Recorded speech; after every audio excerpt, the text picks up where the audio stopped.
Ready ka na ba, mga anak? Sige na, mga anak ka na. Oh, awa naman ang baby ko.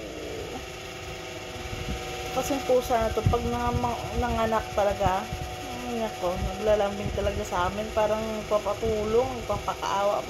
Kasi mga anak na siya ba? Mga anak ka na, bibila na namin ng bibiron. Tapos milk, para kung wala kang milk, hindi mamatay kagaya ng dati yung baby mo, mabuhay sila lahat. Marites! Marites! Marites! Kaya mo yan, pangalawang baby mo na yan eh. Tumutok na panabigan mo, diba? Tumutok na panabigan mo, ibig sabihin mga anak ka na, Marites. Na na na na na na na na na. Dito ako, full support sa'yo, oh. Kasi papasilmo mo eh. Kanina pa hinintay ni papasilmo mga anak ka. Tagal-tagal daw. Nagtrabaho na siya.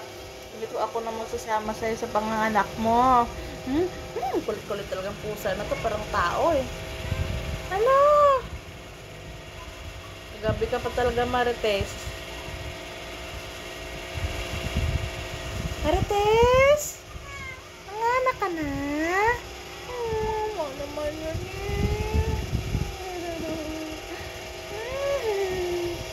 Pahinga ka na dyan.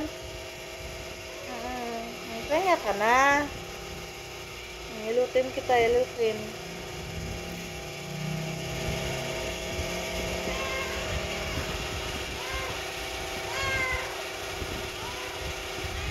Ano yan, mga anak ka na. Binabantayan kita eh.